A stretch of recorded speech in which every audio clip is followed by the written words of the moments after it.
ప్రతి మనిషికి ఒక పర్టికులర్ టైం ఒక పాయింట్లో మనది టర్న్ అవుద్ది. ఆ తర్వాత ఎవడు ఆపలేడు. మళ్ళీ బ్యాక్ వెళ్ళిపోతున్నావు, అతిచేష్టలు చేసావంటే మళ్ళీ డౌన్ అవుతావు. కానీ నాకు వచ్చిన పర్టికులర్ టర్నింగ్ పాయింట్ ఎక్కడంటే బిగ్ బాస్ రివ్యూస్ చేయడం బ్రో. ఎంత కామెడీ బ్రో. జీవితంలో ఎవడైనా బిగ్ బాస్ షోని చూసి మళ్ళీ చెబితే దానివల్ల లైఫ్ సెటిల్ అయిపోద్దని ఊహించలేం. చాలామంది సెటిల్ అయినాయి. నాకు మాత్రం షాకింగ్. మిగతా వాళ్ళందరికీ నాకు డిఫరెన్స్ ఏంటంటే అందరు లైఫ్లో సెటిల్ అవ్వచ్చు. నా లైఫ్ సెటిల్ అవ్వడమే కాకుండా బిగ్ బాస్ కంటెస్టెంట్ లోపల పోయి వచ్చా.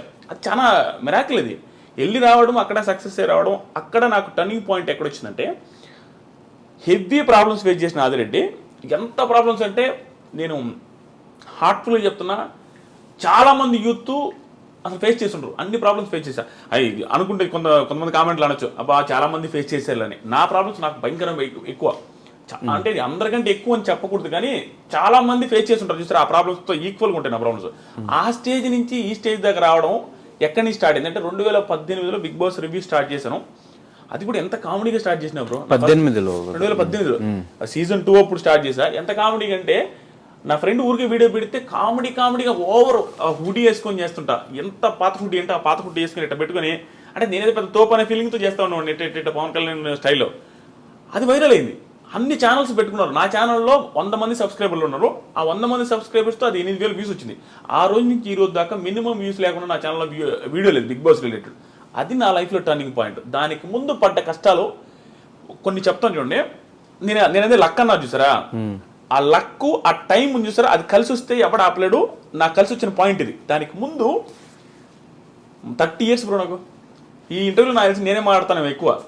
నాకు అట్లా అనిపిస్తుంది ఒకసారి. అందుకే నేను అడుగుదాం క్వశ్చన్స్ అంటే ముందే ఆన్సర్లు వచ్చేసి నేను ఇంటర్వ్యూస్ ఎవరైనా నేను ఎందుకు ఇవ్వనంటే నేను హార్ట్ఫుల్ గా మాట్లాడేసి నాకు ఆనంద బాష్పాలు వచ్చేస్తాయి. నా లైఫ్ జర్నీ గురించి నేను చూసుకుంటే యాడ్ నుంచి యాడికి వచ్చానని నాకు తెలియకుండా నాకు వేరే వాళ్ళ ముందు ఎమోషనల్ అవ్వడం నాకు ఇష్టం ఉండదు.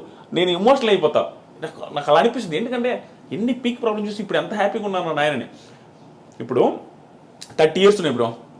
ఎవ్వడు ఆర్డినరీ పర్సన్ ఎవరైనా కంపేర్ చేసుకోవచ్చు. నాది ఇప్పుడు 2018లో 30 years. 2018లో 30 కాదు, 2018లో నాకు 28 ఏమో. నా పెళ్ళి 8 ఏమో 30 years. ఓకే. సో 30 years వరకు నేను 29 years వరకు నేను సెటిల్ అవ్వలేదు. సెటిల్ ఇన్ ద సెన్స్ ఏమీ లేదు నా లైఫ్లో. మా ఒక సింధనూరు అనే ఊరు ఉంటుంది. నేను ఇది ఎక్కడ చెప్పలా. నేను ఎలక్ట్రికల్ ఇంజనీర్. కొన్ని నేను చెప్పలేను. మరి ఓవర్ డ్రామాటిక్గా ఉంటుంది నా లైఫ్ స్టోరీని. కొన్ని చెప్పను. ఈరోజు కొన్ని చెప్పలేను. కానీ ఎందుకు చెప్పాలి అంటే ఆడియన్స్లో మీరు రివ్యూ స్టార్ట్ చేసిన తర్వాత మిమ్మల్ని చూసి ఓకే ఇలా కూడా సంపాదించేసి డబ్బులు అని చెప్పి యూట్యూబ్లో చాలామంది రివ్యూ స్టార్ట్ చేసిన వాళ్ళు ఉన్నారు. వాళ్ళు సక్సెస్ అయ్యి వాళ్ళ లిమిట్లో వాళ్ళు సంపాదించుకుంటున్న వాళ్ళు కూడా ఉన్నారు. కాబట్టి ఇలాంటి స్టోరీస్ అని వింటే అందరికీ ఇన్స్పిరేషన్గా ఉంటుంది. కాబట్టి అడుగుతున్నా క్వశ్చన్. సింధనూరు అనే ఊర్లో నేను ఎలక్ట్రికల్ ఇంజనీర్ అయి ఉండి పరిస్థితి బాగాలేక సివిల్ ఫీల్డ్లో సివిల్ ఇంజనీర్ యాక్టింగ్ చేస్తూ తార్ రోడ్ల దగ్గర ఇలా పెట్టి ఆ మీటర్ ఉంటుంది. ఓన్లీ సివిల్ ఇంజనీర్స్ కంపేర్ చేసుకోవచ్చు. వాళ్ళకి అర్థమవుతుంది ఎన్ని సెంటీమీటర్స్ తారు వచ్చిందని ఇటు చూడాలి వంగి. అది చేసేవాడు నేను. మొత్తం నల్లగా అయిపోయి తార్ రోడ్డు ఇక్కడ 13,000 14,000 ఇచ్చేవాళ్ళు. అక్కడ పని చేస్తున్నప్పుడు అక్కడ చిన్న రూమ్ ఇస్తారు మాకు. ఆ రూమ్లో ఉన్నప్పుడు మా నాన్న ఒకరోజు కాల్ చేసిండు. బాధపడతా. అప్పుడు పొజిషన్ చాలా బ్యాడ్గా ఉండేది అనమాట. ఎట్టొకటి చేసుకోరా, సెటిల్ అవ్వరా, నువ్వు నీది ఒకటే నాకు బాధ. ఎందుకంటే బాధ నాది ఒకటే కాదు, మా చెల్లెళ్ళు బ్లైండ్. మా చెల్లికి కనిపించదు. మా చెల్లి పెళ్లి చేసుకొని అంటుంటుంది. అదొక పక్క మా నాన్నకి బాధ ఉంది. ప్లస్ మా మదర్ సూసైడ్ చేసుకొని చనిపోయి ఉన్నారు. అదొక బాధ ఉంది. ఫైనాన్షియల్గా బీభత్సమైన ప్రాబ్లమ్స్లో ఉంది. Peak problems. 11 లక్షల చిల్లర బ్యాంకులో లోన్స్ ఉన్నాయి మా నాన్నకి. నాకు తెలుసు. నేను రాజకీయాలు పెద్ద కాన్సన్ట్రేట్ చేయను, కానీ ప్రతిసారి ఎలక్షన్లకు ముందు ప్రతిసారి దేవుడిని మొక్కునేది తెలుసు. ఒకప్పుడు మా నాన్న మా అకౌంట్లో అదే మా లోన్స్ ఏదైతే ఉంటాయో చూస్తారు అగ్రికల్చర్ లోన్స్, అవి అయితే వెళ్ళిపోవాలా. అది ఎవడు హామీ ఇస్తే వాళ్ళు గెలవాలని కోరుకునేది. చాలా మంది ఇచ్చారు అట్లాంటి హామీలు. ఈసారి అగ్రికల్చర్ లోన్స్ మొత్తం పోతాయి, వాళ్ళు ఇచ్చారు, వీళ్ళు ఇచ్చారు. అన్ని ఈ గవర్నమెంట్ ఇచ్చింది, ఆ గవర్నమెంట్ ఇచ్చింది. ప్రతిసారి నేను ఎవరి హామీ ఇస్తే వాళ్ళు గెలవాలనుకునేవాడిని. అంటే నాకు లైఫ్లో ఇంకేం గోల్స్ లేదు బ్రో. నా లోన్స్ క్లియర్ అయిపోతే మా నాన్న హ్యాపీ, నేను హ్యాపీ అనుకునేవాడిని. అలా మా నాన్న ఆ రోజు సింధనూరు దగ్గర ఫోన్ చేసినప్పుడు బాధపడతా మాట్లాడాడు. అది నాకు ఇప్పటికీ గుర్తుంది.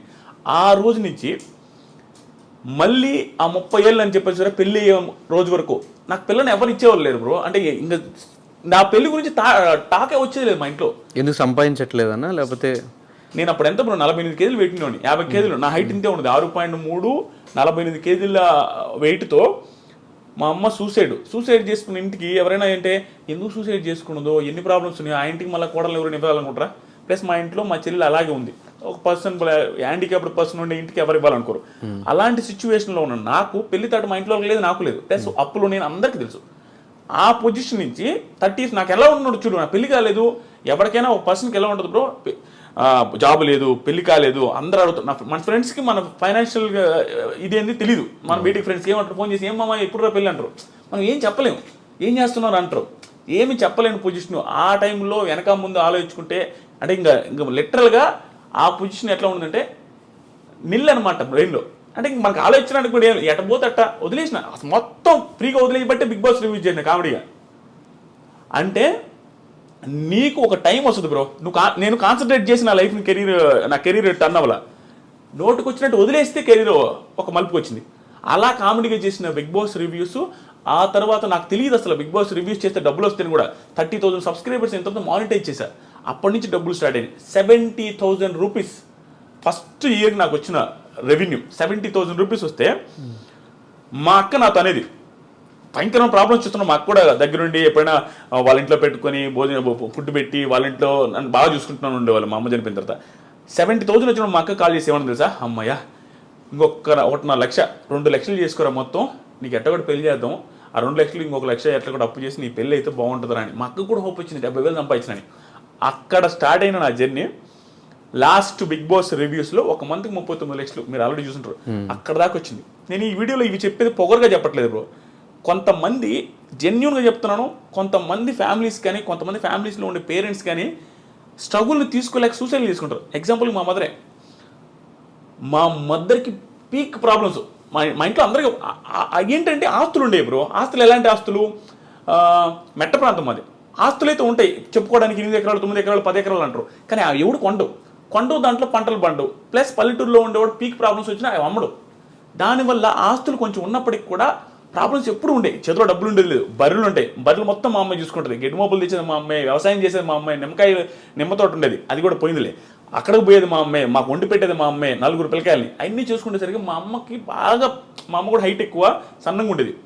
అంత ప్రాబ్లమ్స్ ఫేస్ చేస్తే ఒకసారి హోటల్ ఉండేది మాకు. ఎంత ప్రాబ్లమ్స్ అంటే ఒకసారి ఊహించుకుంటేనే అంటే నేను పేరెంట్ అయిన తర్వాత మా ఇంట్లో వాళ్ళు ఎంత స్ట్రగుల్ అయి ఉంటారో మా అమ్మ అనిపిస్తుంది. మా వైఫ్ని చూసిన తర్వాత హోటల్ ఉండేది, చిన్న హోటల్, ఊర్లో రేకుల షెడ్ వేసి ఒక హోటల్, మా సొంత ప్లేసే కాబట్టి అక్కడ పెట్టాము. బోండాలు, ఇడ్లీలు, పూరీలు అన్నీ చేసి మా అమ్మాయి పెట్టి, మా అమ్మాయి వండి అందరికీ పెడతా ఉండేది. అవే డబ్బులు వస్తూ ఉండేవి. అప్పుడు మేము హ్యాపీగా ఉన్నాం. ఆ టైంలో, ఆ హోటల్ పెట్టిన టైంలో మా మంచి సక్సెస్లో ఉండింది. ఓకే, కొంచెం డబ్బులు చూస్తున్నాం. ఆ టైంలో నేను బీటెక్ జాయిన్ అవుతూ ఉండేది. జాయిన్ అయ్యి బీటెక్ కాలేజీకి పోయే ముందు రోజు మండలు దుడిచేది, ప్యాకెట్లు కట్టేది. నాకు ఇష్టం ఉండదు, ఎవరికి ఇష్టం ఉంటుంది బ్రో, బిల్డప్ ఇవ్వాలని ఎవరికైనా ఉంటుంది. మిడిల్ క్లాస్ పర్సన్ బిల్డప్ ఇస్తాం. బీటెక్ స్టూడెంట్ అంటే ఏమనిపిస్తుంది, సో బిల్డప్ ముందు అనుకునే వాళ్ళం. ఆ ప్యాకెట్లు కట్టుకుంటా, అవి క్లీన్ చేసుకుంటూ ఉండేది. ఆ టైంలో మా అమ్మకు ఒకరోజు నేను పూరి చేస్తా, పూరి బాండలు మొత్తం కాళ్ళ మీద పడిపోయింది. వేడి ఆయిల్ డైరెక్ట్ పూరీలు చేస్తూ ఉంది, అది స్లిప్ అయి పడిపోతే ఆ పడ్డ కాళ్ళంతా కాలిపోయింది, ఎగిరొచ్చి ముఖం మీద అంతా పడ్డాయి. మొత్తం ముఖం కాలింది, కాళ్ళు కాలి. మా అమ్మ ఆల్మోస్ట్ 3-4 నెలలు బెడ్ రెడ్. అక్కడి నుంచి అంటే ఆ రోజు నుంచి మా అమ్మకి మొత్తం టర్న్ అయింది. అంటే ప్రాబ్లమ్స్ ఏమి ఎక్కువ ఉన్నాయి, లోన్స్ ఏమి ఎక్కువ ఉన్నాయి, మా చెల్లెలది ఒక బాధ, ప్లస్ మా నాన్న పెద్దగా వర్క్ చేయడు, నాదొక బాధ, నాకు జాబ్ లేదు, ఇవన్నీ బాధలు పెట్టుకొని ఆ టైంలో మా అమ్మ ఏమనిపిస్తుంది అంటే ఈ పెయిన్స్ ఎక్కువ ఉండేవి, బ్యాక్ పెయిన్ ఎక్కువ వచ్చేది, ఈ ఆయిల్ పడ్డ మంటలు ఎప్పుడు ఉండేవి. దానివల్ల సడన్గా ఒకరోజు సూసైడ్ చేసుకుని చచ్చిపోయింది. అది ఎందుకు చచ్చిపోయింది, ఏమి రీజన్స్ అనేది తెలియదు. మాకు అర్థమైంది ఏంటంటే ఎప్పుడు బ్యాక్ పెయిన్ అంటూ ఉంటుంది, ఈ మంటలు అంటూ ఉంటుంది, పరిస్థితులు బాగాలేవు, అప్పులు ఎట చేయాలనేది. ఎందుకంటే మా అమ్మ ఒక్కటే కష్టపడతా ఉంటుంది. అవన్నీ తట్టుకోలేక సూసైడ్ చేసుకుని చచ్చిపోయింది బాత్రూమ్కి వెళ్ళి. అది కూడా నార్మల్. ఆ రోజు కూడా లాస్ట్ ఫుడ్ తినింది నేనే. గోంగూర పచ్చడి నాకు ఎప్పటికీ గుర్తుంది. అంటే మన బెల్ల పెట్టుండదు తెలుసాను. ఇప్పుడు నేను రిగ్రెట్ ఫీల్ అవుతా. ఆ రోజు కూడా నాకు ఇప్పటికి గుర్తు.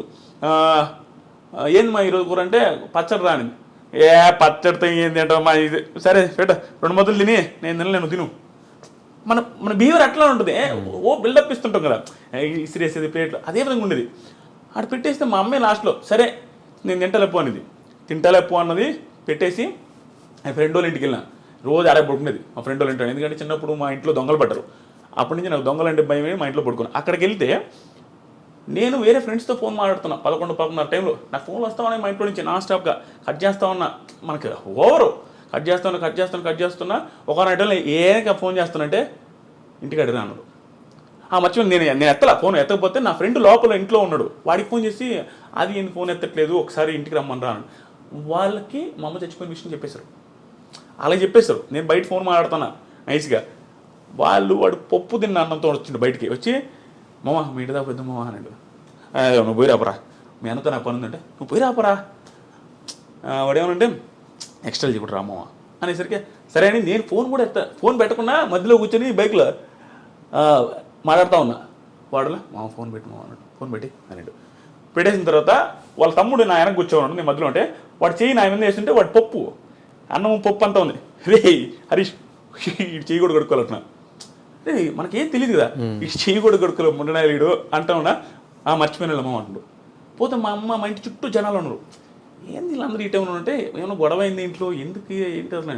పోగానే మా అమ్మని బయటికి తెచ్చున్నారు, గుండెల మీద వస్తూ ఉన్నారు. అబ్బా నాకు అంటే నేనే ఉన్నాడు బతుకుంది అనుకున్నా.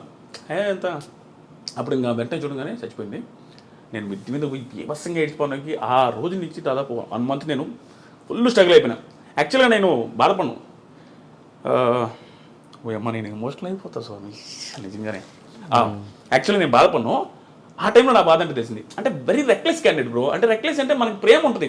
చాలా మంది పిల్లకాయల దగ్గర యూత్ దగ్గర ఉండేది ఇదే, అమ్మన్న నాన్న ఇష్టమే, తెలియకుండా కోపాలు ఎవరు మీద చూపించలేక ఇంట్లో సిరీస్లు కొడతా ఉంటారు ప్లేట్లు. నేనంతే, పప్పుచారు అంటే ఇష్టం, పప్పుచారు చేయకపోతే నేను ప్లేట్ ఇస్తుండేది, ఏంది కూరలు ఎప్పుడు ఇదేనని.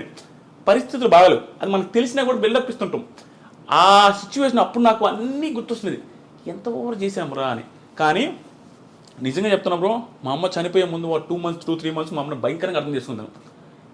చెప్పిన ప్రతి మాట వినేవాడిని. ఎందుకో మా అమ్మ భయంకర స్ట్రగుల్ అవుతుంది నాకు అర్థమైంది. అక్కడ ఒక టైం వస్తుంది చూసారా, మనం కూడా ఎంత ఎదవైనా అర్థం చేసుకుంటాడు. ఆ పక్కలో నేను ఎంత ఇబ్బంది పడుతున్నాను ఆ టైంలో నేను మళ్ళీ అర్థం చేసుకునేది బ్రో. చిన్న మాట, ఒకప్పుడు నేను రోడ్లో పేరాపర్ వచ్చినాడు అంటే నేను పంపము అనేవాడిని. అలాంటిది ఒక మాట చెప్పిన వెంటనే వెళ్ళేవాడిని. మా అమ్మకి భలే నేను ఒక్కని ఎంత బాగా వింటున్నాడు అనే ఫీలింగ్లో ఉండేది. కానీ సడన్గా చేసుకునేసరికి మాకు ఎవ్వరికి అర్థం కాదు. అది ఎట్లా అంటే బాత్రూము రేకులు బాత్రూము, మా అమ్మ 5.7 5.8 ఉంటుంది, ఆ ఎత్తు 5.9 ఉంటుంది అంతే ఆ బాత్రూమ్. అంటే మనిషి ఊరేసుకొని ఏలాడాలంటే కాలు తగులుతుంటాయి. ఎలా ఎంత ఇబ్బంది పడి ఊరేసుకున్నదని మాకు ఇప్పటికీ ఆశ్చర్యం కనిపిస్తుంది, ఎంత పెయిన్ ఉంటే బాధపడద్దని. ఈ సుత్తి అంతా నేను ఎందుకు చెప్తున్నా అంటే, సుత్తి కాదు, చాలా మందికి ఇది ధైర్యాన్ని ఇవ్వాలి నాకు. ఆ పొజిషన్ నుంచి మా అమ్మ లైఫ్ మారదులే, ఇంకా నా జీవితమే ఇంతే అనుకుని సూసైడ్ చేసుకుంటే, అంటే నేను ఇంకా నా లైఫ్ మారదు అనుకుంటే, నేను ఇప్పుడు 20 మంది లైఫ్లు మారుస్తున్నా. నేను సెలూన్ పెట్టి నా సెలూన్లో 20 మంది పనిచేస్తున్నారు, నా చుట్టూ 5-6 మంది ఉంటారు, వాళ్ళ లైఫ్లు నేను చూసుకుంటూ ఉంటాను. ఇన్ని లైఫ్లు నేను మారుస్తుంటే మా అమ్మ లైఫ్ మార్చలేను అనుకున్నది. హోప్లెస్గా అయిపోయి సూసైడ్ చేసుకుని చచ్చిపోయింది, ఇంకా ఆనందం ఉంటుందని. అదే మా మదరు సూసైడ్ చేసుకోకుండా ఎదిరించి పోరాడి ఇక్కడ దాకా ఉండుంటే ఈరోజు మా మదర్ ఉన్నప్పుడు నా సక్సెస్ ఇంకా ఎక్కువ ఉండేది కూడా, ఆనందంలో ఇంకా హ్యాపీగా ఉండదు. ఇప్పుడు మేము వీడియో చేస్తున్నాం, మా అమ్మ మదర్ కూడా మా వీడియోస్లో ఉండుంటే ఇంకా ఎంత బాగుంటుంది.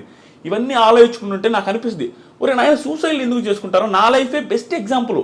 అసలు టర్నింగ్ పాయింట్ ఉండదు, హ్యూజ్ ప్రాబ్లమ్స్ ఉన్నాయని మా అమ్మ సూసైడ్ చేసుకున్నది. నా లైఫ్ ఈరోజు ఎట్టుంది, ఏ రకంగా ఉంది. మా ఊర్లో ఇంకొక ఎగ్జాంపుల్ నేను క్వశ్చన్ కూడా అడగ, నాకు మా ఊర్లో చిన్న ఎగ్జాంపుల్ చూడండి లైఫ్ మారడానికి. నేను జస్ట్ ఒక ఇంగ్లీష్ మాట మాట్లాడితే యా అన్న ఒకరి ముందు, ఏదో అడిగితే యా అంటే మేము కానీ మెతుకులేదు కానీ ఇంగ్లీష్ రా నీకు అన్నారు. నేను 10th చదివేటప్పుడు ఆ పొజిషన్ అట్లా ఉండేది మాకు. ఆ రోజు నుంచి నా దగ్గర అప్పు తీసుకుని 10,000 ఎగ్గొట్టారు. అది అక్కడ దాకా వచ్చి ఇవన్నీ మా అమ్మ చూడలే అయిపోయింది. ఇప్పుడు ఇంట్లో వాళ్ళకి ఎట్ట బ్రో, పల్లెటూరు ఆడవాళ్ళకి ఎట్ట, మా కొడుకు 30,000 శాలరీ అయితే 50 చెప్పుకుంటారు, అదే వాళ్ళకి ఆనందం. ఇవన్నీ మా అమ్మ చూడలేకపోయింది. ప్లస్ బంగారం ఉండేది లేదు, ఏ పెళ్ళిళ్ళకి పోయినా మా అత్త వాళ్ళ దగ్గర తీసుకుని పోయేది. ఆ పొజిషన్ నుంచి ఈరోజు ఏమైనా కొనిచ్చే పొజిషన్ చూడలేకపోయింది. అందుకని ఆవేశపడకూడదు మనిషి. ప్రతి ఒక్కడికి నేనే సక్సెస్ అయినా బ్రో, నా దగ్గర టాలెంట్ లేదు, నేను జెన్యున్గా ఒప్పుకున్నా, నా దగ్గర ఏ టాలెంట్ లేదు, మాట్లాడతా అంతే, ఏది హార్ట్ఫుల్గా మాట్లాడతా, ఏది అనిపిస్తే అది మాట్లాడతా. టాలెంట్ లేని నేనే పెద్దగా చదివాను కూడా కాదు, ఓకే ఏదో వచ్చాయి. అలాంటి పర్సన్ నేనే సక్సెస్ అయిపోయి నా లైఫ్ మా ఫ్యామిలీ లైఫ్ మార్చేస్తే ఎంతోమంది బీభత్సమైన టాలెంట్ ఉంటుంది, వాళ్ళు ఎందుకు చచ్చిపోవాలా, వాళ్ళు ఎందుకు సూసైడ్ చేసుకోవాలి, నాకు అర్థం కాలే. నువ్వు వెయిట్ చేయి. బిగ్ బాస్ తుప్పాస్ బిగ్ బాస్ చాలా మంది ఆ షోని తిట్టుకుంటూ ఉంటారు, ఇప్పుడు తెలియదు ఉంది అది ఒక షోనా అంటారు. ఇన్ని చెప్తుంటే ఆ షో ఒక లైఫ్ మార్చింది, ఒక ఫ్యామిలీ లైఫ్ మార్చింది, మా తరాన్ని మార్చింది. ఇక్కడ నుంచి మా తరం స్టార్ట్ అయిపోద్ది, మా ఒక జనరేషన్ మార్చినట్టే. దాంతోపాటు నా చుట్టూ ఉండే ఒక 20 మంది బతుకుతున్నారు. దీంట్లోనే కెరీర్ ఎత్తుక్కోగలిగిన టైం వస్తే, అన్ని కలిసి వస్తే, అలాంటిది వేరే వాళ్ళు ఎందుకు ఎత్తుకోలేరు, చదువుకొని బాగా చదువుకునే వాళ్ళు. సో నేను ఈ ఇంటర్వ్యూలో కానీ ఎక్కడొచ్చినా నేను ఈ పాయింట్ నా జీవితం మొత్తం చెప్తా ఉంటా, సూసైడ్లు చేసుకోవద్దు. ఏ లైఫ్ ఏ టైంలో నీకు రోడ్డు మీద 1 కోటి రూపాయలు దొరుకుతుందో తెలియదు. నీకు ఏ పిల్ల నిన్ను నచ్చి ఆ పిల్లకి 100 కోట్ల రూపాయలు నీకు తెలియదు. నీకు ఎక్కడైనా చేంజ్ అయిపోవచ్చు, నీ లైఫ్ మొత్తం డిజాస్టర్ నుంచి హై క్లాస్లోకి వెళ్ళిపోవచ్చు. ఆ హోప్ ఉంచుకోండి, ఎవడు చచ్చిపోవద్దు. నీకు నిజంగా చచ్చిపోవాలనిపిస్తే, నీకు అసలు నీ పరిస్థితి బాగాలేదంటే ఆకలితో చచ్చిపోయి కావాలంటే ఇది వెయిట్ చేయి లాస్ట్ రోజు దాకా ఏది దొరకపోవచ్చు, నువ్వు ఎట్టగా చచ్చిపోతావు. అంటే నీకు నువ్వు చచ్చిపోవాల్సిన అవసరం లేదు, నువ్వు తట్టుకోలేకపోతే అది ఆటోమేటిక్గా అయిపోద్ది. చచ్చిపోవద్దు, అది నేను అనుకునేది. ఆ పొజిషన్ నుంచి ఈ పొజిషన్ దాకా వచ్చి చూసారా, నేను ప్రతిసారి చాలామందికి చెప్పేది అంటే, నేను నా ప్రాబ్లమ్స్ ప్రతిసారి చెప్తుంటా. ఎందుకు తెలుసా, నాకు ఇప్పుడు ప్రాబ్లం ఉంది నేను చెప్పట్లా. నేను డైరెక్ట్గా చెప్పే కదా 33 లక్షలు ఒక నెలలో వచ్చినాయి. నాకు ప్రాబ్లం లేవు, సింపతి కాదు ఇది. నాకు ఒకప్పుడు ప్రాబ్లమ్స్ ఉన్నాయి, ఇప్పుడు లేవని చెప్తున్నా. ఇది ఇన్స్పిరేషన్గా ఉంటుంది, జనాలు చూసేవాళ్ళకి అనే ఉద్దేశంతో చెప్తుంటా. ఎందుకంటే చూసేవాడికి ఒకటి, మరి వాడి పొజిషన్ ఆ రోజు ఇంత బ్యాడ్ అంటారా, మంది అంత బ్యాడ్ కూడా లేదు. ఇప్పుడు ఆడి లైఫే మారింది, మన లైఫ్ ఎందుకు మారదురా, ఎందుకు మనం చచ్చిపోవాలనే ఆ హోప్ రావాలి జనాలలో. సూసైడ్ చేసుకునే అంత ఎదవలు లేరు. మా అమ్మని ఇప్పటికీ మా ఊర్లో తిడతారు, ఎదవగాపోతే ఆ రోజు సూసైడ్, ఆ పిల్ల ఆ ఎదవగాపోతే అటు చచ్చిపోకుండా ఈ రోజు బంగారం ఉండి కదనే ఆవేశపడి ఆ పిల్ల అటు చేసుకుంది కానీ మా అమ్మల్ని తిట్టా ఉంటారు అందరూ. అంతే కదా, చాలా ఇది బ్రో ఇవన్నీ. కానీ పర్ఫెక్ట్ ఎగ్జాంపుల్, 28 సంవత్సరాలకి ఒక రూట్ ఎంచుకుని సక్సెస్ అవ్వడం అంటే చిన్న విషయం కాదు. కానీ ఇన్ని రూట్స్ ఉండగా, అంటే రివ్యూస్ చెప్పాలి అని థాట్ వస్తే సినిమాల మీద చెప్పొచ్చు, పొలిటికల్గా చెప్పొచ్చు. అప్పటికి పొలిటికల్ రివ్యూస్, సినిమా రివ్యూస్ ఇవన్నీ ఇండస్ట్రీలో ఉన్నాయి. ఇవేం కాదని బిగ్ బాస్ అనే షో మీద ఫస్ట్ టైం రివ్యూ చెప్పింది మీరే అనుకుంటా తెలుగు. అంతకుముందు నేను అది కూడా నేను చెప్తాను కదా, అంతకుముందు దిస్ ఈజ్ ఫనీ అని ఉంటాడు. దిస్ ఈజ్ ఫనీ అతను చూసి నేను రివ్యూ స్టార్ట్ చేసింది. అతను ఏదో లైవ్ చేస్తూ ఉంటే నాకు 3-4 వేల మంది చూస్తాం, అది చూసి ఇతను ఎవరు స్వామి ఇంతమంది ఫ్యాన్స్ అనుకుని కామెడీగా మా ఫ్రెండ్తో చెప్తాను, ఇతను ఎవరు ఆయన కూడా బిగ్ బాస్ రివ్యూ చేసాడు. మా ఫ్రెండ్తో అన్న ఇతను వీడియోలు ఏందని ఇంతమంది చూస్తున్నాయంటే, మామూలుగా అంటగా వాడేందన్న చేసేదే మనం చేయలేమా, వాడు బిల్డప్కి మావాడు నువ్వు కూడా చేయన్నా అని చెప్పి వీడియో పెట్టా చేసిన, అది సక్సెస్ అయింది. ఆ నుంచి వచ్చింది. నేను చెప్పింది అదే బ్రో, విషయం కాదు, తెలియకుండా నీకు ఒకటి వస్తుంది. ఆ టైము నాకు వచ్చింది అంతే, నా టాలెంట్ కాదు. అందుకని చెప్తాను, ఎవరికైనా ఒక టైం వస్తుంది. సో బిగ్ బాస్ రివ్యూస్ ఎందుకు చేసిన అంటే, నేను ఫస్ట్ యూట్యూబ్ ఛానల్ పెట్టి స్టార్ట్ చేసిన రైతుల గురించి వీడియోలు, రైతుల లాసులు కష్టాలు ఏంది, మీరేమో రైతులు అంటుంటే మీరు శ్రీరెడ్డి ఆవిడ వీడియోలు ఎక్కువ వేసుకుంటున్నారు, ఇంటర్వ్యూలు ఆవిడే వస్తున్నాయి. అప్పుడు ఫేమస్ ఆవిడ, ప్రతి ఒక్కటి కాంట్రవర్షియల్ భలే ఉండేది వ్యూస్. అట్లా ఉన్నారు, రైతులు ఊరు పట్టించుకోలేదని ఆ వీడియోలు చేస్తే ఊరు చూసేదిలే. బిగ్ బాస్ గురించి చూడగానే అందరూ చూసారు. ఇంకా అందుకని బిగ్ బాస్ చేస్తాం. ఇప్పుడు ఏది వస్తే అదే చేస్తాం. డబ్బులు వస్తే ఏం తెలియదు. తర్వాత వచ్చినాయి 70,000 వచ్చినాయి, నెక్స్ట్ ఇయర్ 1,80,000 వచ్చినాయి, ఆ తర్వాత ఇంకొంచెం ఎక్కువ వచ్చింది, ఆ తర్వాత ఇంకొక ఎక్కువ వచ్చింది, తర్వాత బిగ్ బాస్కి వెళ్ళాం, తర్వాత ఇక్కడ దాకా వచ్చాం. ఆదిరెడ్డికి పొలిటికల్ సపోర్ట్ ఉందా? హౌస్లో కూడా చాలాసార్లు విన్నాము, బయటకు వచ్చాక కూడా వైఎస్ఆర్సీపీకి సపోర్ట్ అని కొన్ని వీడియోస్లో చూశాను, ట్విట్టర్లో పోస్ట్ చేయడం, ట్వీట్ చేయడం. ఏ ట్వీట్ చేశాను? Happy birthday YS Jaganmohan Reddy గారు అని. అమ్మ నువ్వు కూడా పడుకున్నావు బ్రో, ఎంత కామెడీ అంటే రెడ్డి ఏమన్నా అదేమన్నా అదే బ్రో కావద్దు. నాకు ఏముందంటే జనాలు కొంతమంది చూస్తే ఎంత ఆశ్చర్యంగా అనిపిస్తుంది తెలుసా, అంటే ఒకటికి ఒక అంటే ఆ రైట్ కూడా ఉండదా, ఒకటి విష్ చేయకూడదా, ముఖ్యమంత్రికి విష్ చేయకూడదా? స్టన్ అవుతావు. నీకు నేను స్క్రీన్ షాట్ పంపిస్తా, నువ్వు స్క్రీన్ మీద వేయాల. చంద్రబాబు నాయుడు గారు ఉన్నారు కదా, ఆయన ప్రతిపక్షంలో ఉన్నప్పుడు చంద్రబాబు గారికి నేను హ్యాపీ బర్త్డే సార్ అని పెట్టా. ప్రతిపక్షంలో ఉన్నారు, ఆయన అధికార పక్షంలో కూడా లేరు. మొన్నే లాస్ట్ ఇయర్ అనుకుంటా, సార్ హ్యాపీ బర్త్డే సార్ అని పెడితే చంద్రబాబు నాయుడు గారు నాకు రిప్లై ఇచ్చారు, బ్లూటిక్ ఉండడం వల్ల. నా అదృష్టం కొద్దీ నేను మా ఊర్లో ఏనాడు పేపర్లు కూడా వేశారు, మా విలేకరులు చేసి, అమ్మ నీకు చంద్రబాబు గారు ఇచ్చారని. టీడీపీ కూడా ఫోన్ చేశారు, మా పెద్ద ఆయన మీకు ఇచ్చారని. టీడీపీకి ట్వీట్ వేసినప్పుడు చంద్రబాబు గారికి, జగన్కి సీఎం అయితే చేయమా బ్రో, జగన్ గారికి చేయమా? నాకు మొన్న జగన్ గారు హ్యాపీ బర్త్డే సార్ అని పెడితే కింద నువ్వు కులపిచ్చిరా, నువ్వు వైసీపీ రాండ్రో. నేను అప్పుడు వెంటనే ఒరే చంద్రబాబు గారికి కూడా చెప్పినారు, ఆయన రిప్లై కూడా ఇచ్చారా అలాంటి వాళ్ళకి రిప్లై ఏడిస్తాం. ఆ స్క్రీన్ షాట్ పెడదాం అనుకున్నా, ఇంక వదిలేసిన. మీరు ఎక్స్ప్లెయిన్ చేసిన ఎందుకు బ్రో, నీకు ఆ స్క్రీన్ షాట్ పంపిస్తే వేయండి. సో బేసిక్గా వాళ్ళు అనుకోవడంలో కూడా తప్పలేదు, ఎందుకంటే మీకు కూడా ఆయన అంటే చాలా ప్రేమ ఉంది అని చెప్పి నాకు అనిపించింది. ఎందుకంటే ఆయన ఫ్యామిలీ అంటే మీరు ఎప్పుడు రెస్పెక్ట్గా చూస్తారు. లాస్ట్ టైం ఎప్పుడో ఒక పోస్ట్ చూసారు బ్రో, రాజశేఖర రెడ్డి గారి గురించి ఒక పెద్ద ట్వీట్ చేశారు మీరు. ఆ ట్వీట్ చేసిన తర్వాత నాకు అనిపించింది, ఎందుకు లేవురా పొలిటికల్ అన్ని తొగుతా ఉంటుంది, ఆ పొలిటిక్స్ మీద వాటి జోలికి పోదలుచుకోవట్లే. అంటే కొన్ని ట్వీట్స్ మీరు చేస్తున్నారు కాబట్టి చెప్తాం బ్రో, దాని గురించి వచ్చేద్దాం బ్రో. అదేంటంటే దానికి ఒకటే రీజన్ బ్రో, నేను భయంకరంగా గ్రాటిట్యూడ్ చూపిస్తాను మనిషికి. నాకు ఇంత హెల్ప్ చేస్తే ఇక్కడ పెట్టేసుకుంటాను, నేను అంత గ్రాటిట్యూడ్ హార్ట్ఫుల్గా ఉంటాను. ఎట్లా ఉంటారు, నాకు చిన్న హెల్ప్ చేసిన వాళ్ళందరూ నా పక్కన ఇప్పటికీ ఉన్నారు, వాళ్ళందరికీ నేను బాగా చూసుకుంటాను ఉంటాను. నాకు చిన్న హెల్ప్ చేసిన వాళ్ళు నా పక్క నుంచి ఇంతవరకు ఎవరు పోలా, అందరూ నాతోనే ఉంటారు. వాళ్ళ కెరీర్ సెటిల్ చేసేదాకా నేను చూసుకుంటాను, అంత గ్రాటిట్యూడ్ చూపిస్తాను మనిషి మీద. నాకు రాజశేఖర రెడ్డి గారు అంటే భయంకరమైన ఇష్టం, హ్యూజ్ రెస్పెక్ట్. ఇంకా నాకు ఆయన తిట్టుకొని, ఆయన ఏమన్నా అనుకొని, ఆయన ఇట్లా ఎవరు ఏమన్నా కూడా నాకు సంబంధం లేదు, నాకు ఇష్టం. ఎందుకంటే దీనికి కూడా రెడ్డి కాబట్టి అని వాళ్ళు అంటారు. ఇక వాళ్ళు అనుకునే నేను ఏం అనుకోలేను. నాకు ఎందుకు ఇష్టం అంటే మళ్ళీ పాయింట్ నా ఫ్యామిలీ, నా బ్యాక్గ్రౌండే. డిగ్రీ చదువుతూ ఉన్నాను బ్రో. డిగ్రీ చదువుతూ ఉంటే నేను మానేసాను, గాలి తిరుగుతూ ఉన్నప్పుడు. థర్డ్ ఇయర్లో మానేసా డిగ్రీ. మా నాన్న వాళ్ళు బాధ.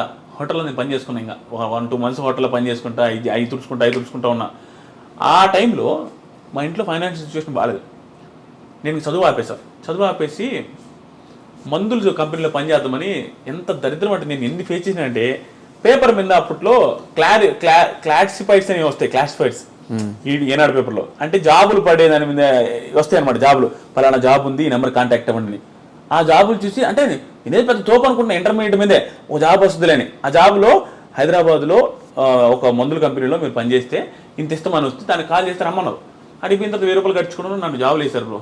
అదేదో మందులు తయారు చేసే కంపెనీలు వేసి ఒక్కరిని చూసినట్టు చూస్తారు. అందరినీ పచ్చిబుద్ధులు చుట్టేది, మెడలు పట్టుకుని తోసేది, వర్క్ చేయమని.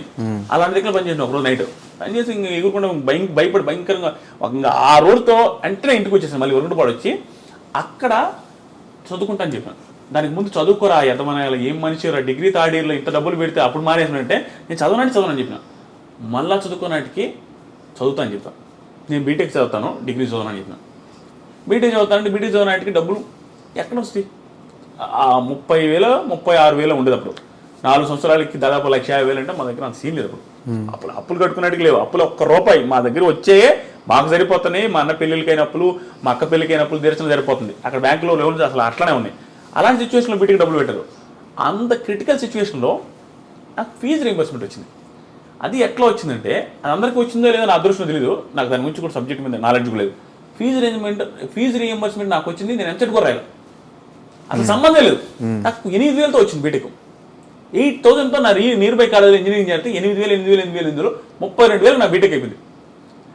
నాకు బీటెక్ చేసే సీనే లేదు. నేను డిగ్రీ జాయిన్ అయింది నాకు డబ్బు లేక. మళ్ళీ డిగ్రీ మానేసిన తర్వాత బీటెక్ జాయిన్ అయినా బ్రో. అందరు నా ఫ్రెండ్స్ అందరూ బీటెక్ బ్రో. నా దగ్గర డబ్బులు లేక డిగ్రీ జాయిన్ అయినా, నా పరిస్థితి బాగాలేక. అలాంటి వాడికి బీటెక్ ఎలక్ట్రికల్ ఇంజనీరింగ్ ఫినిష్ అయింది ఫ్రీగా 32,000. నాకు గ్రాటిట్యూడ్ ఉంది బ్రో. అది నీ డబ్బేరా, ఉడాలనాయాలా, నువ్వు ట్యాక్సులు కట్టట్లేదా, మీ వాళ్ళు నువ్వు కూడా ఇట్లా మాట్లాడుతున్నావు అనొచ్చు. నా డబ్బులే అయినా కూడా నాకు ఆయన నుంచి ఆ ఆపద టైంలో వచ్చింది అనే ఫీలింగ్ వచ్చింది. ఆ ఫీజు రీయింబర్స్మెంట్ వచ్చింది కాబట్టి నాకు ఆ గ్రాటిట్యూడ్ ఉంది. ఇంకా పొలిటికల్గా ఆయన గెలవాలి, ఈయన గెలవాలి అట్లాంటి ఏం లేదు. నాకు రాజశేఖర రెడ్డి గారు అంటే బీభత్సమైన గ్రాటిట్యూడ్, హెవీ గ్రాటిట్యూడ్. దానికి రీజన్ నేను చెప్పాను. సో ఈ యూట్యూబ్ రెవెన్యూస్ ఏంటి బ్రో? అంటే 39 లక్షలని ఒక స్టోరీ మంత్లీ పెడితే ఎన్ని కోట్లు 12 నెలలకి? నిజంగా 2 కోట్లు వస్తున్నాయా? 12 నెలలు కాదు బ్రో, నువ్వు కూడా ఎంత ఇట్టయితే నేనేం చెప్పాలా. నాకు వచ్చేది 3 నెలలు బ్రో.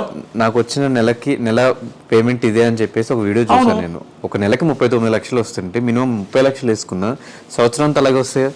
3 నెలలే బ్రో. అది బిగ్ బాస్ రివ్యూ చేసి ఆ 3 నెలలు నా ఇన్కమ్, ఆ తర్వాత ఏముండదు, జీరో. ఆ 3 నెలలే వస్తుంది. ఆ 3 నెలలు ప్రతి నెల ఇట్లా వస్తుంది కదా. ఆ పర్టికులర్ మంత్ నాకు 39 లక్షలు వచ్చింది. మిగతా నెలలు కూడా ఎంతో కొంత వచ్చింది, బాగా వచ్చింది రెవెన్యూ, నేను ఆల్రెడీ చెప్పేశాను. కానీ ఆ 39 లక్షలే చూస్తున్నారు. కానీ ఎంత స్ట్రగుల్ బిగ్ బాస్ రివ్యూస్ అంటే, ఆ షోని 1 hour చూసేదానికే చాలా మందికి ఏం చూస్తారు, 1 hour అంటారు, 24 గంటలు చూస్తారు. 24 బ్రో. చూసే జనాలకు కానీ ఎవరికైనా ఒకటే మాట, నువ్వు దేంటైనా సక్సెస్ అవ్వాలంటే బీభత్స అని ఫ్యాషన్ ఉండాలి. ఏది ఆ ప్యాషన్? డబ్బు సంపాదించాలి అనేదే ఉండాలా, దీంట్లో సక్సెస్ అవ్వాలనే ఉండాలా, నువ్వు ప్రమోట్ అవ్వాలి జాబులు అనేదైనా కసి ఎక్కువ ఉండాలి. ఆ కసి ఉంటే వచ్చేస్తుంది. బిగ్ బాస్ మీద బీభత్సమైన కసి నాకు. 24 గంటలు స్కిప్ చేసుకుంటా చూస్తూ ఉంటా బ్రో. పాయింట్ ఏదైనా వస్తే రాసుకుంటా మొబైల్లో. ఇక అదే పని రోజంతా. అంత ఎఫర్ట్స్ పెట్టుబడి వచ్చింది డబ్బులు, ఊరికే రాలా. ఆ 39 లక్షల కంటే 10 కోట్ల ఎఫర్ట్స్ పెట్టినాడా. అంత ఎఫర్ట్స్ పెట్టుబడి వచ్చినాయి. ఫ్యామిలీని మిస్ అయిన క్షణాలు కానీ, మా వైఫ్తో మాట్లాడలేదు, మా పాపతో స్పెండ్ చేయలేదు, మా నాన్నతో మాట్లాడింది లేదు, ఇంట్లోనే ఒక మూలలో కూర్చొని ఏసీలో కూర్చొని ఇంక నా స్టాప్ రాసుకోండి. అంత స్ట్రగుల్ అయింది బ్రో. ఊరికి రాలా. ఎంతమంది బిగ్ బాస్ రివ్యూస్ చెప్పే వాళ్ళకు ఉన్నంత నెగిటివిటీ ఎవరికి ఉండదు. నువ్వు ఏమీ చేయని పుణ్యానికి నేను అంటావు, నువ్వు జస్ట్ నీ ఒపీనియన్ చెప్పవు. అసలు ఒపీనియన్ చెప్పడం అనేది ఎవరికైనా రైట్ ఉంది. నువ్వు ఒపీనియన్ చెబితే నేను చెప్తారు. అమర్ని అంటావు, ప్రశాంత్ అంటావు, అందరూ అమర్కి పెయిడ్ అంటారు, ప్రశాంత్కి పెయిడ్ అంటారు, శివాజీకి పెయిడ్ అంటారు. ఒరే నాయన నాకు ఇంత డబ్బులు వచ్చింది, 39 లక్షలు వచ్చిందన్నా కూడా నన్ను పెయిడ్ అంటారు. అయితే 39 వస్తే ఎక్స్ట్రా వస్తే తీసుకో అని. ఒరే నాయన ఎక్స్ట్రా వస్తే ఎట్లా తీసుకుంటావు? ఇంత డబ్బులు వచ్చినప్పుడు 5,000 10,000కి కూడా ఆశపడతాడా? నేను ఇంకొక ఎక్స్ట్రా వీడియో చేసుకుంటే ఇంకా మళ్ళీ డబ్బులు వస్తాయి. సో అంత స్ట్రగుల్ ఉంటాయి బ్రో బిగ్ బాస్.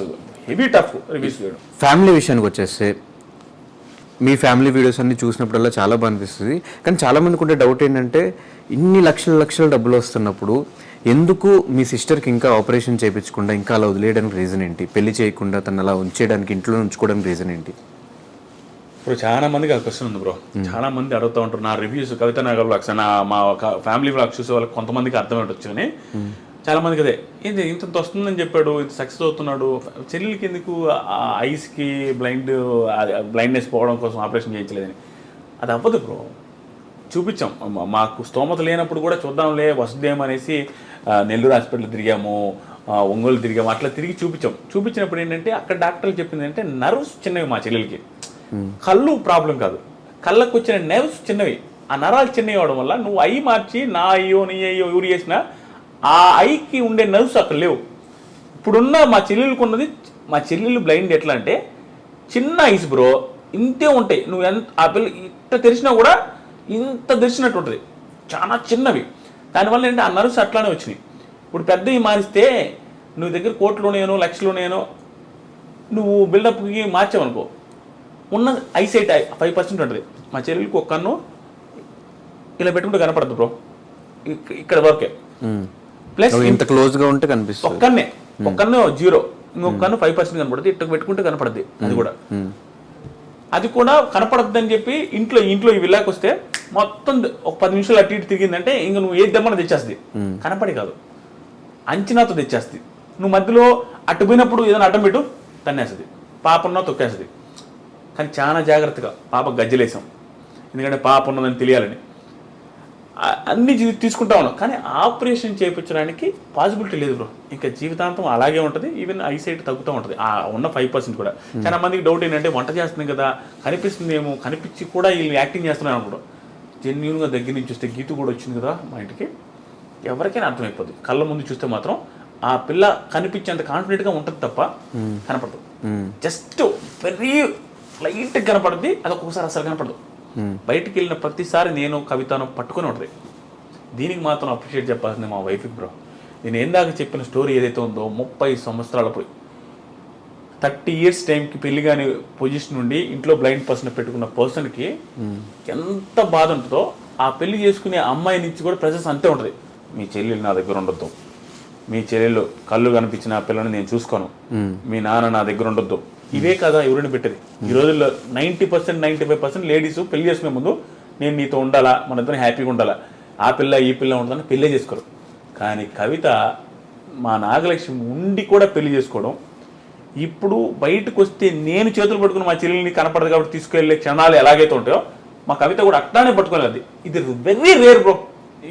రాసిస్తా ఇలాంటి బాండింగ్. మా కవిత లాంటి పర్సన్ MSc మ్యాథమెటిక్స్ అయింది, ఇంత పొగరు కానీ ఇంత ఓవర్ యాక్షన్ కానీ అసలు ఏముండదు. మా చెల్లెల్ని బంగారంగా చూసుకుంటుంది.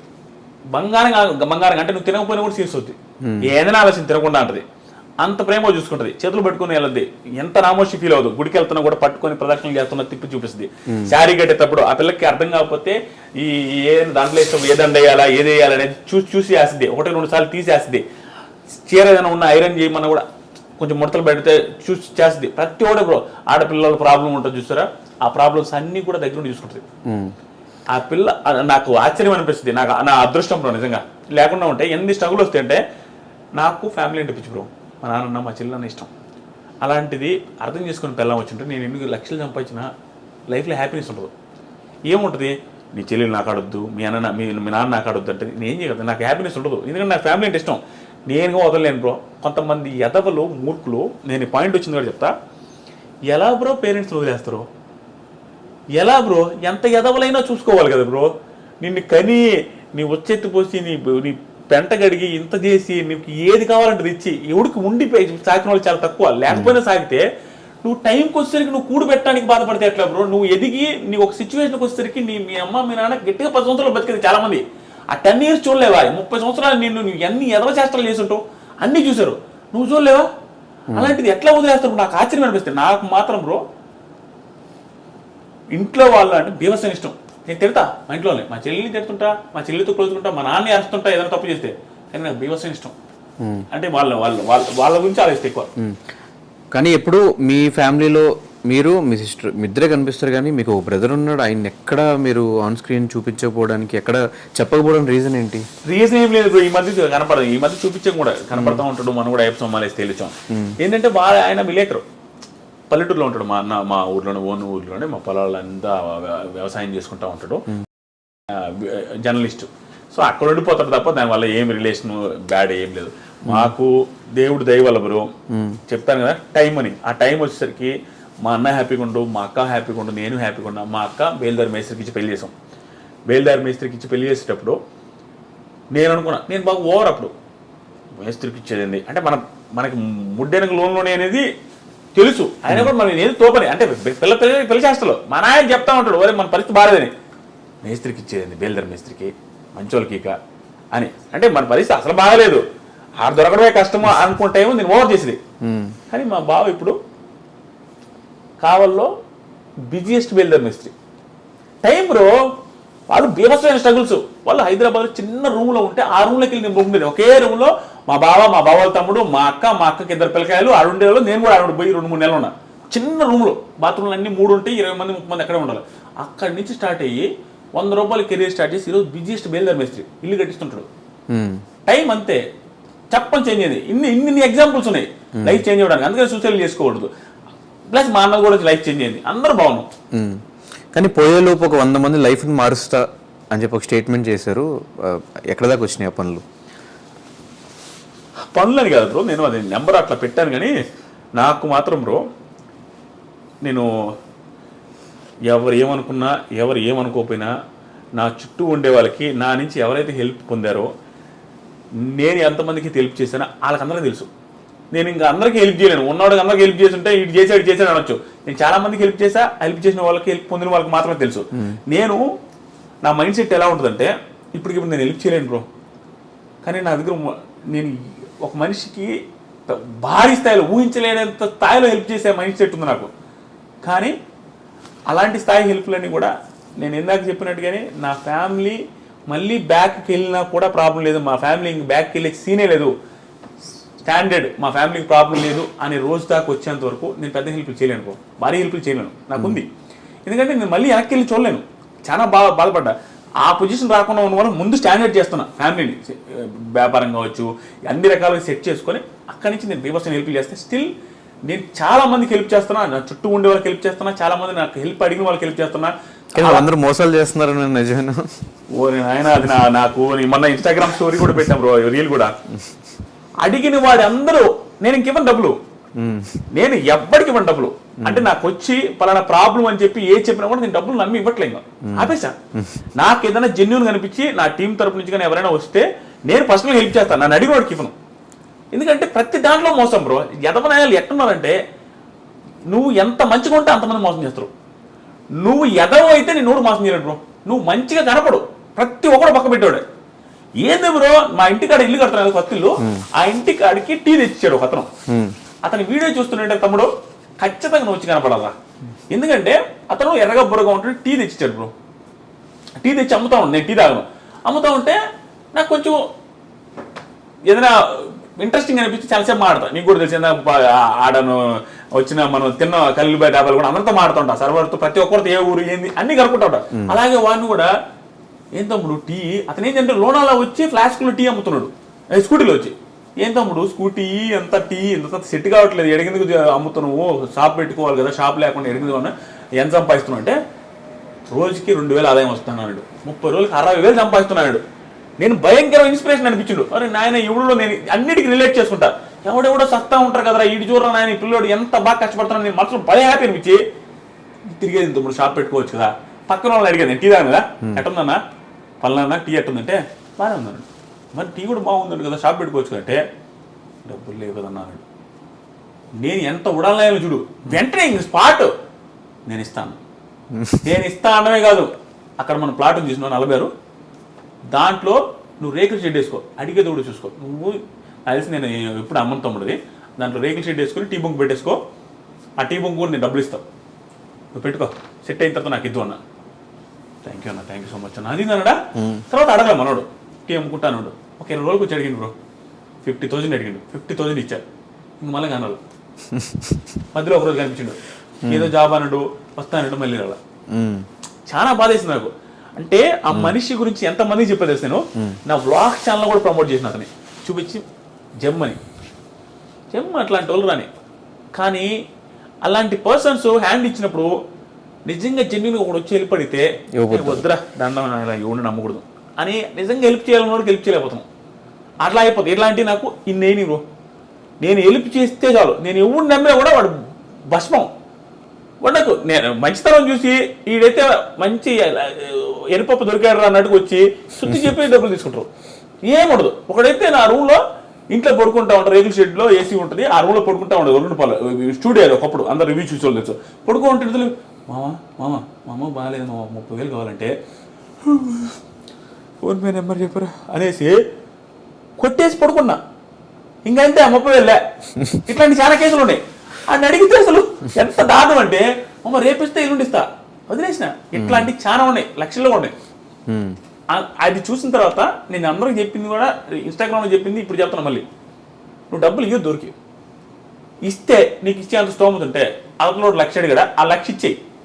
ఆ 1,00,000 ఇవ్వడం వల్ల వాడు ఎగ్గొడితే నీకు దానివల్ల నీ లైఫ్కి ఏం ప్రాబ్లం లేదు అనుకుంటే మాత్రం ఎక్స్ట్రా లైఫ్ పోయి ఎచ్చులు పడి ఇచ్చేద్దాం, అడిగినోడు కన్నా ఇచ్చేస్తాడే నాటుకోవాల్సిందే సర్వం. ఎవడు రివర్స్ ఇవ్వకపోగా జరిగేది ఏంటంటే ఇప్పుడు యాంకర్ ధనుష్కి నేను 1,00,000 ఇస్తే యాంకర్ ధనుష్ 1,00,000 తీసుకున్నప్పుడు బాగానే ఉంటాడు. బ్రో కొంచెం అవసరం అనేది పార్టీ కానీ ఏదో ఒకటి తీసుకుంటాడు. ఫ్రెండ్షిప్ వాళ్ళు ఇచ్చేస్తాం.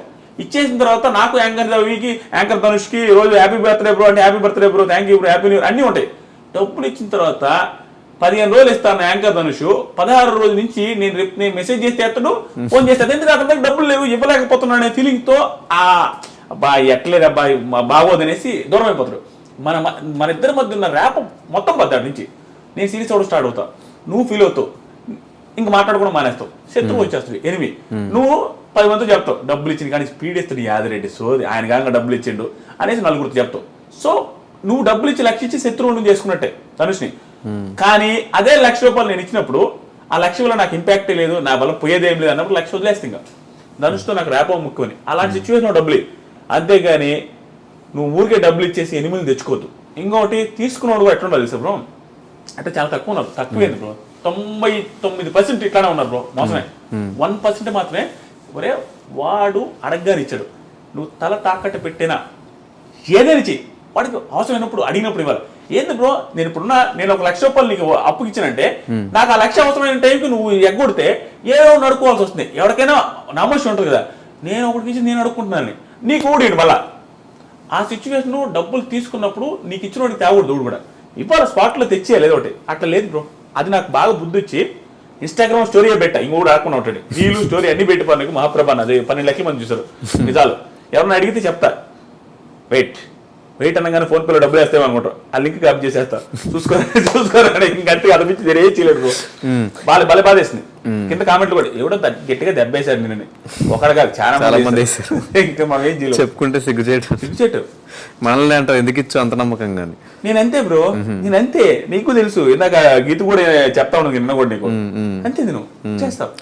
కానీ ఒకప్పుడు బిగ్ బాస్ లీక్స్ ఇచ్చాడు బ్రో, రేపు ఏం జరిగింది ఎల్లుండి ఏం జరిగింది ఆ టాస్క్లు ఏం జరిగింది రేపు ఏం టాస్క్లు ఉన్నాయి కూడా కంప్లీట్గా ఇచ్చేస్తూ వన్స్ బిగ్ బాస్ నుంచి బయటకు వచ్చిన తర్వాత అసలు లీక్స్ ఇవ్వడమే మానేసి దేనికి బ్రో. అక్కడికి వెళ్ళిన తర్వాత ఏంటంటే బ్రో అది మనకు లైఫ్ ఇచ్చింది. లైఫ్ ఇచ్చిన తర్వాత వాళ్ళ నుంచి కూడా నాకు కొంత వచ్చింది రిక్వెస్ట్, లీక్స్ అంత ముందు ఇచ్చేవాళ్ళు మీరు ప్లీజ్ ఇవ్వద్దని. నేను చెప్పా కదా నాకు యూజ్ రెస్పెక్ట్, నేను ఫుల్ గ్రాటిట్యూడ్ పర్సనాలిటీ.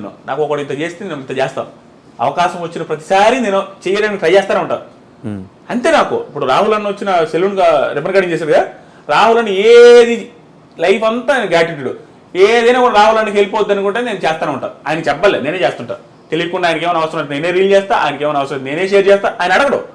అట్లా ఆయనే కాదు ఎవరితో నాకు నేను ఇంత చేస్తా అని చేస్తా. అలాగే బిగ్ బాస్ నాకు అవకాశం ఇచ్చిన వాళ్ళ నుంచి ఒక మాట చేయొద్దు అని చెప్పడం నేను చేయను అంతే. సో ఫైనల్గా ఈ ఇయర్ 2024లో బిజినెస్ ఒకటి స్టార్ట్ చేశారు అండ్ 23 ఎండింగ్లో 24 నుంచి ఈ సెలూన్ బిజినెస్ ఎందుకు స్టార్ట్ చేశారు బ్రో? అదే చెప్తా బ్రో.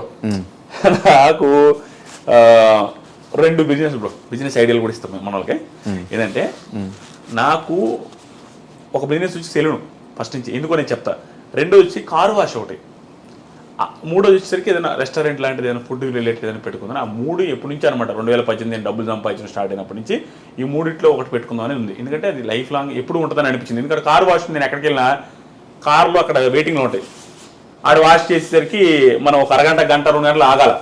సో అలాంటి సిచ్యువేషన్లో నేను ఫేస్ చేసిన కాబట్టి కార్ వాష్ పెడితే జరుగుద్ది అనేసి నాకు అనిపించింది. సెలూన్ నువ్వు ఈ ఊడికైనా ఏ బిజినెస్ అయినా లాస్ రావచ్చు. Loss in the sense customers లేకపోవడం, డబ్బులేని కాదు నేను చెప్పేది. కస్టమర్స్ లేకపోవడం జరగచ్చు, కానీ సెలూన్ బిజినెస్ లో కస్టమర్ లేకుండా ఉండదు. ఎవరికైనా పెరగాల్సిందే, ఎంటుకలు రావాల్సిందే, గడ్డం రావాల్సిందే, కటింగ్ జరగాల్సిందే. Non seasonal business. సో దాని మీద నాకు ఉండింది. సో ఆ రెండింటిలో ఒకటి పెడదాం అనుకున్నాను. కార్ వాష్ ప్లాన్ కూడా వెరీ సూన్ ఉంది. ఫ్యూచర్లో ఎప్పుడో ఒకటి పెట్టాలా. హోటల్ కూడా ఉంది. అన్ని రోజులు బాగుంటే ముందు పెడతా. సెలూన్ పెట్టడానికి రీజన్ వచ్చేసరికి ఇది మంచి బిజినెస్. ఎందుకంటే చెప్పాను ఆలోచించి పెట్టుకోవాలి. ఏదైనా కూడా మళ్ళీ బ్యాక్కి వెళ్ళకూడదు. ఏది వేసినా 100 రకాలుగా ఆలోచించి జాగ్రత్తగా చేసుకోవాలి. సో అందుకని నేనే సెలూన్లో కూర్చొని విజయవాడ లోటస్ ల్యాండ్ మార్క్లో కూర్చొని 24 గంటలు ఆడే ఉంటున్నాం. పెట్టామంటే సక్సెస్ చేసుకోవాలి, జాగ్రత్త చేసుకోవాలి బ్రో. మన బిజినెస్ మనమే సక్సెస్ చేసుకోవాలి, మన బిజినెస్ మనమే దగ్గర ఉండి చూసుకోవాలి. అలా చేసా. సెలూన్లో కూడా ఇంకొక వన్ ఆఫ్ ది రీజన్స్ ఏంటంటే నేను ఏ బిజినెస్ పెట్టినా ఏది పెట్టినా నేను ఇందాక 100 మంది నేను చెప్పాను చూస్తారా హెల్ప్ చేస్తాను. అది నాకు ఉండలే. ఎప్పుడు నా మనసులో ఎప్పుడు అనుకుంటానమాట నేను హెల్ప్ చేస్తానమాట. ఇప్పుడు నేను ఏందా చెప్పాను జనాలు డబ్బులు ఇవ్వని అడిగినోడికి నాకు కష్టాల్లో ఉన్నాడు అనుకున్నాను అడగకపోయిన ఇస్తాను. నేను ఇస్తాను, నేను కనుక్కొని ఇస్తాను. అంతేగాని వచ్చిన అడిగిన వాళ్ళకి నేను అసలు అలా ఫిక్స్ అయినా. ఆ 100 మందికి కాదు 100 మంది కంటే ఎక్కువ మందికి హెల్ప్ చేస్తాను.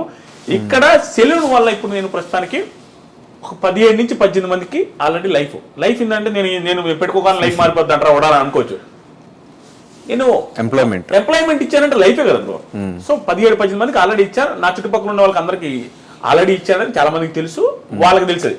ఆల్మోస్ట్ ఇప్పటికి చాలా మందికి ఇచ్చా. ఇక ముందు నేను ఎదిగేకుంది నాతో చాలా మంది ఎదుగుతారు బ్రో. నేనేం చెప్తానంటే బిగ్ బాస్ రివ్యూస్ ఊరికే వస్తున్నాయి, రివ్యూస్ చేస్తారు, రివ్యూస్ అని నెగిటివ్ అంటారు బ్రో. ఎందుకు బ్రో నెగిటివ్ నాకు అర్థం కదా. రివ్యూస్ అనేది ఒక కేటగిరీకి వచ్చేసింది. దానివల్ల వాళ్ళ ఫ్యామిలీస్ ఆ తర్వాత వాళ్ళ కింద పనిచేసే వాళ్ళందరూ బతుకుతున్నారు బ్రో. వాడు సక్సెస్ అయ్యాడని బిజినెస్ పెడితే ఆటోమేటిక్గా వేరే వాళ్ళు బతుకుతారు. అందరికి ప్లస్ అవుతుంది తెలియకుండా. ఒక కేటగిరీ ఏర్పడిపోయింది, వాళ్ళ చాలా మంది బతుకుతున్నారు. అంతే ఇప్పుడు వాళ్ళే బతుకుతున్నారు కదా. పని బతికితే ఏమైంది బ్రో. జాబులు లేక సస్తా ఉంటారు చాలా మంది, జాబులు లేవు వదిలేని. వాడికి సెల్ఫ్ ఎంప్లాయ్మెంట్ క్రియేట్ చేసుకుని బతుకుతున్నప్పుడు వాడి మీద ఎందుకు పడి ఆడవడం? ఏ రివ్యూవర్ మీదైనా కష్టం, ఏది కష్టపడకుండా రాదు. సో కాబట్టి నేను ఎదిగే కొద్దీ నాతో పాటు 10 మంది ఎదుగుతూనే ఉంటారు. నాకు ఆ మైండ్ సెట్ ఎప్పటికీ ఉంటుంది.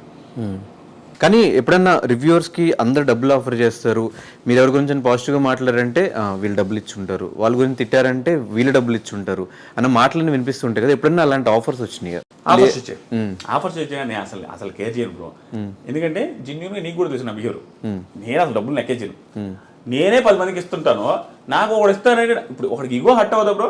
ఒకటి 10 మందికి హెల్ప్ చేసి 10 మందికి డబ్బులు లెక్క చేయనోడు ఒకడు వచ్చి నాకు ఇస్తానని నాకు కాలదా? ఎవరికైనా కాలదే.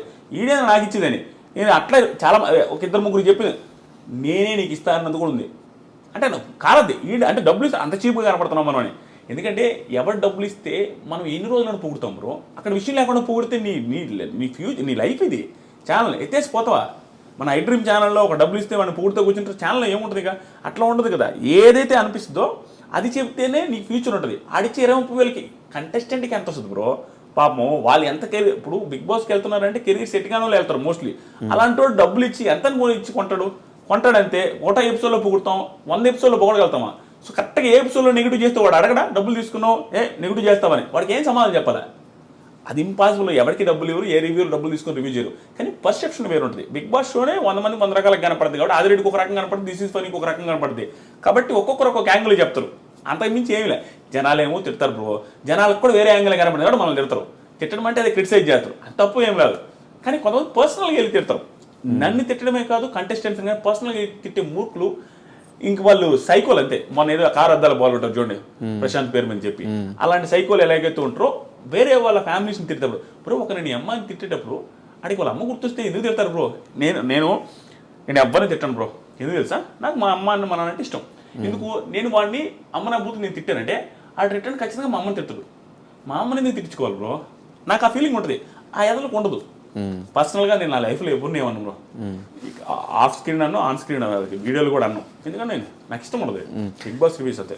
కానీ కారబ్దాల గురించి టాపిక్ తీస్తే ప్రశాంత్ ఇష్యూలో మేము ప్రశాంత్తో ఫైట్ చేసింది, ప్రశాంత్ మాతో ఫైట్ చేసినప్పుడు లాస్ట్లో మీరు ఒక వీడియో పెట్టి ఈ విషయం మీద క్లారిటీ అని చెప్పి ఒక వీడియో పెట్టారు. మాకు నిజంగా అర్థం కాల. ప్రశాంత్కి సపోర్ట్ చేశారా ఇటు మాకు సపోర్ట్ చేస్తున్నారా అనేది క్లారిటీ లేదు. ఒకసారి నాకు ఆ క్లారిటీ ఇచ్చేస్తే ఎవరికి సపోర్ట్, అక్కడ ఎవరికి తప్పు, ఎవరిది తప్పు కాదు, క్లారిటీ ఇచ్చేస్తే నాకు కూడా హ్యాపీగా ఉంటుంది ఇంటర్వ్యూ చేసి. ప్రశాంత్ నెగిటివ్ చేసి మీరే, నువ్వే ప్రశాంత్ నెగిటివ్ చేసి. మేము ఎక్కడ చేసాం? మేము తన గేమ్ గురించి మాట్లాడితే తను నెగిటివ్ చేసినట్టు. గేమ్ గురించి మేము ఎక్కడ మాట్లాడలేదు. స్టోరీలు పెట్టారు కదా, స్టోరీస్ పెట్టాం, గేమ్ గురించి ఎక్కడ మాట్లాడలేదు. మేము చెప్పింది, మేము ఆ రోజు ఫీల్ అయిన విషయం చెప్పాం. ప్రశాంత్ జెన్యున్ గానే గేమ్ ఆడాడు, కానీ ఆ రోజు మేము ఫీల్ అయిన విషయం మాత్రమే పెట్టాం. డైరెక్ట్ చెప్తాను, ఫీల్ అయ్యారు అన్నారు కదా, ఆ రోజు వీడియోలో కవర్ చేయలేదు. కానీ యాంకర్ శివబ్రో ఉన్నారు కదా యాంకర్, ఆయన బిగ్ బాస్ కంటెస్టెంట్, ఎంతమందికి ఇచ్చారు ఇంటర్వ్యూలో? ఆయన ఎవరికి ఇవ్వలేదు. మరి ప్రశాంత్ ఎందుకు ఇవ్వాలి? శివ ఇవ్వకపోయినా అడిగిన వాళ్ళందరికీ ప్రాపర్గా ఆన్సర్ చెప్పాడు. ఇప్పుడు ఇవ్వదలుచుకోలేదు, అగ్రిమెంట్ ఉందని కొంతమంది చెప్పాడు. అబద్ధమైనా అవ్వచ్చు, అగ్రిమెంట్ ఉందండి నేను ఇవ్వలేను అని చెప్పొచ్చు, లేకపోతే ఇంకోటి ఏమైనా చెప్పొచ్చు, రేపిస్తే ఎల్లుండిస్తే నెక్స్ట్ వీక్ ఇస్తుందని చెప్పొచ్చు. అంతేగాని మా పొలానికి రా ఇలాంటి మాటలేం శివ మాటలు. ఒకవేళ మాట్లాడే శివది కూడా తప్పే. ఓకే, నేను అదే చెప్పాను, డీలింగ్ నేను అది చెప్పాను. నేను కూడా నా వీడియోలో, నేను ఇప్పుడు ఆ వీడియో క్లారిటీ ఇస్తాను. నేను ఆ వీడియోలో కూడా చెప్పింది ఏంటి, ప్రశాంత్ మీడియా వాళ్ళు ఏదైనా నిజంగా ఏదో ఒక బూత్ తిట్టారనగా ఆ తిట్టునుంటే తప్పే అని చెప్పా. కానీ దానికి ప్రూఫ్ లేదు, నాకు ప్రూఫ్ ఉన్నట్టే మాట్లాడండి. అదేవిధంగా ఇది కూడా చెప్పాను, నేను న్యూట్రల్గా చెప్పాను, మీకు అనిపించవచ్చు, ఉన్నది చెప్పా.